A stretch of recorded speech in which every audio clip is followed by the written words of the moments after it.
What's this? Another satisfied graduate of the New York City Cab Driving Academy? Who is that little creep? Some mugger after my money? Heck, if I could find any on me, I'd split it with him. Hello everyone, thanks so much for joining me here today as we get to talk about one of my favorite subjects, comic books. My name is Jose. I love comic books, I love talking about them, I love sharing them with you. Feel free to follow me on social media if you would like. Links are in the description below. I've also posted a link to the Marvel fan site that'll have plot synopsis and character bios for this issue. We're going to be continuing our run of Todd McFarlane's The Amazing Spider-Man, number 313, part of the Inferno that was going on in the X-Men titles. I am covering the X-Men. I have not gotten to Inferno yet, but here we are. I love this thing that Marvel would do, the non-mutant superhero. Of course, the X-Men were Marvel's biggest titles during this time, but the Amazing Spider-Man actually was selling quite well because they had this superstar guy by the name of Todd McFarlane. On campus lurks the Lizard, and I like this cover. Very cool. And I love the little not the corner box, obviously, whatever this is called, where you would so this would be for the newsstand edition, but then the regular, like if you were to get it outside, like in a newsstand or something, then it would have the barcode. Jeez Louise, I could not think of the name here. And Todd McFarlane always lets you know how many spiders he put. There's one right here, so that's what these numbers mean. So that means he's got 2 spiders, so you would then look through the title, and then here's the other one. So he would do that and tell you how many there were. So we're continuing. As you know, things are not right in New York City, and for that we'll cover that when we get to it in the X-Men. So the Parkers, Peter and Mary Jane, were married during this time, are heading to Queens to go see Aunt May, but they spot this great white shark just flying through. Our title is Slithereens. David Michelinie or Michelinie is the writer. I never really know how to say his last name. I know Todd McFarlane says Michelinie, but it really should be Michelinie, like Michelin tires. So who knows this language? I tell you, people just pronounce things the way they want. All right, Todd McFarlane is, of course, the artist here. And so here it takes the top of the cab. I love the Madre de Dios. And so he crashes, and it's going to make a swing. And Peter says, no choice. Fortunately, no traffic either. And if MJ can handle the driver. And, of course, she says, hide your head. It's coming back. And don't worry, my husband is a terrific fisherman. And the guy's like, he's loco. So he uses the webbing, catches the shark, and then splats it against the ground. But the shark's like, whatevs. That doesn't. So then Peter hits him really hard and knocks him out. And so and he says, I pray that things aren't as insane in Queens as they are in Manhattan. Now we're at Empire State University, where Curt Connors' lab, and he's like, no, I can't let it happen. I can control the changes now. I don't turn into the Lizard unless I want to, and by heaven, I don't want to. I don't. And then all of a sudden you see this here as the arm has grown. And we get this awesome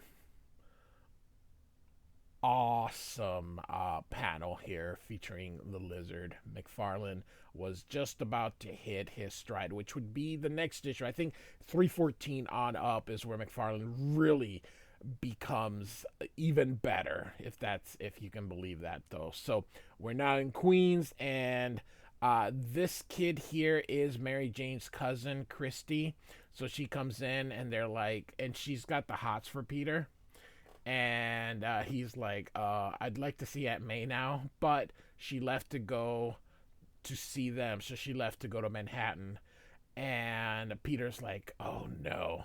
And he goes to Mary Jane, puts his arm and says, I've got to find her. And of course she says, please be careful. And she'll stay with Christy. And so look at this kind of sandwiches, just all sorts of stuff. And she's like, sure you don't want some, cuz? Put some meat on your bones. And she says, thanks, Christian, but I'm not very. And then, of course, Aunt May comes through. And then she asks about Peter. He says he just stepped out. And we got one of those famous McFarlane poses that he does here. Now, one of the things that is sort of weirdish is that when you see this leg here, he does seem to make Spider-Man's legs a bit too bulky. And whenever you look at Todd McFarlane drawing Spider-Man, take a look at his legs. He does make them very muscular, and they really should be skinnier. So, all right, and then we got a car here going through New York City, and this is the Curt Connors' wife and his child, and they're about to go see him here.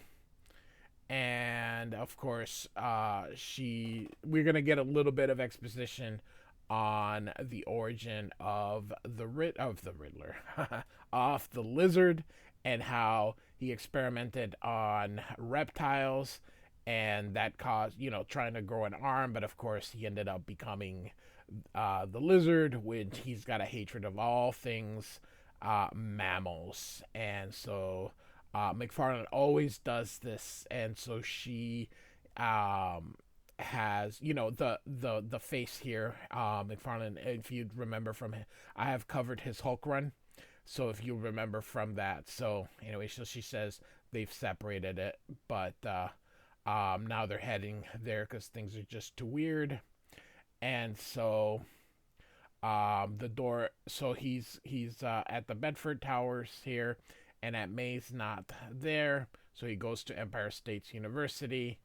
And McFarlane is a master at these vertical panels. Him and Frank Miller are the vertical panel kings, undisputed. They are the best ones. And so she says, yeah, we're close today, but Doc Honors left word to show you and the boy right in. And of course, you can see that this guy is not doing very well, so you know that it's a trap. Said he'd meet you in the library. I'll show you the way. And of course she says, odd, Officer Murphy doesn't seem himself today. And why wouldn't Curt meet us in the office? So I like how he's able to put 3 people in here. And then, of course, here we got the full. And again, you take a look at the legs here, and not as bad when he's standing up. But then when he puts them on swinging, he really makes those legs quite bulky here. So, all right, so they're going to the library. The guy opens this here, and you can see the occult.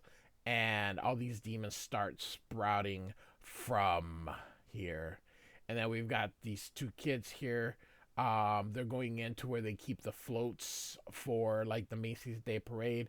And they got a Spider-Man one, but it's not doing, it's gonna try to get them. So the kids run back at the library. The demons are out to get them. The mom says, don't worry, Billy, I won't let them hurt you. A very protective mother of her little boy.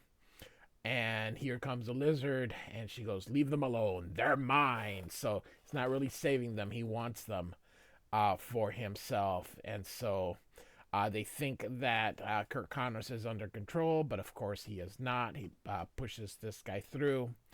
And so great panel. When he does these vertical panels, how he's able to decide how to flip or fit, these figures. This is so creative. This is what makes McFarlane one of the best pencilers out there. I really miss him drawing more. I'm not opposed to people making money, and I understand here's that huge leg. Like I said, when he's got Spider-Man swinging, he gives him these huge things. Anyway, uh,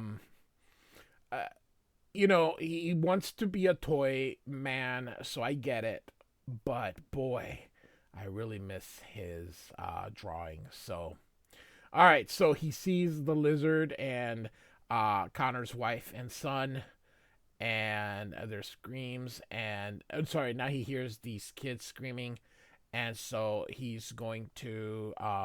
He sees that Curt Connors is holding his own against those demons, so he's going to investigate what's going on, and then search for Aunt May after he takes care of that Spider-Man blimp right there. So very oh my goodness, Ghostbusters like. So here he lands, and of course this is an old-fashioned looking Spider-Man, and he looks here and knocks him out. And so he gets on top of the Chrysler building, and he's going to impale him with that. He says, I have to resist an overpowering urge to yell Crom from Conan, and gets it. And he says, that was spooky, almost like killing myself. Ah, phooey, the guy's eye were all wrong. So real quick on this, the eye thing is McFarlane was told to draw a little bit more like everybody else in the house style, so that he kept making the eyes even bigger. So, all right, so the lizard has beaten them, and they think that they're safe. She goes, darling, you saved us.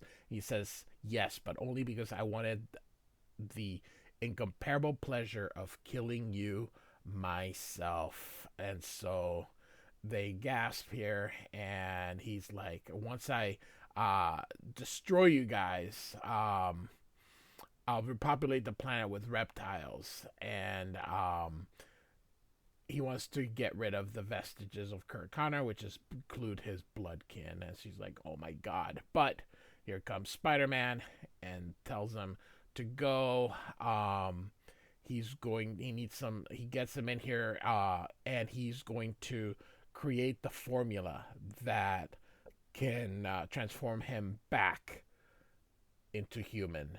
So we see Spider-Man here creating the formula.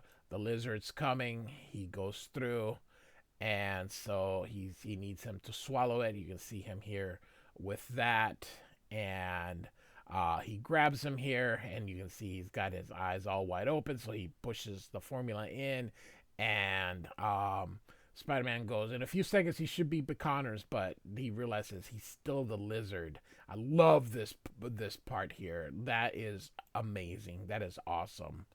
And so Spider-Man knows something's happening. Something's keeping him being the lizard. I think this part was supposed to be white like this, but a color mistake. So he realizes he's gonna see that there needs to be an electrochemical thing that he swallowed. So he gets this big cable. He takes it from the ground. He's gonna try to shock the lizard, but the kid is like, don't hurt my dad.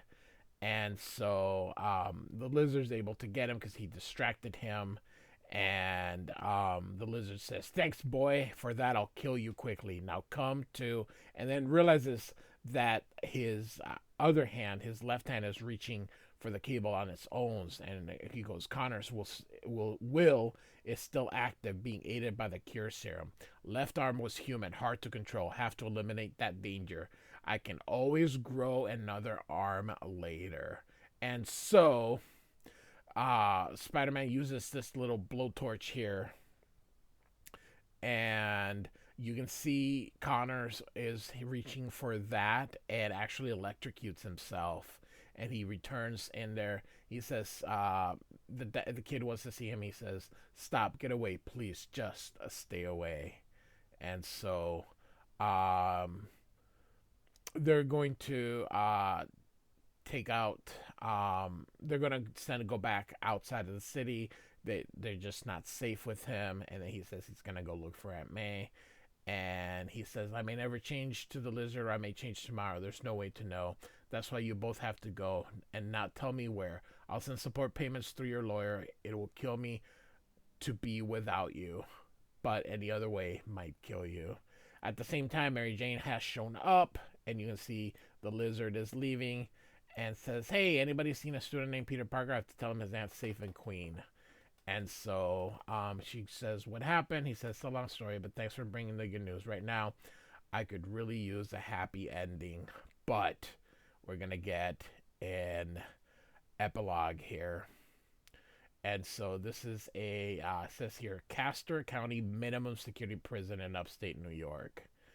And so Jonathan Caesar is speaking to his lawyer. He says, you're sure, Malcolm, there won't be any foul-ups? None whatsoever, Jonathan. I drew up the original documents myself. The loopholes are incontrovertible. And Jonathan Caesar says, excellent, begin procedures immediately. I love Mary Jane. I'll always love her, but she refused to let me make her life a heaven on earth. So what else can I do but make that life a nightmare from which she'll never wake up? So next issue, ho, ho, ho. So that concludes our issue here. Amazing Spider-Man 313 by David Michelinie or Michelinie. And, of course, art by the one and only, the incredible Todd McFarlane. Like and subscribe, and I do thank you for listening. Goodbye.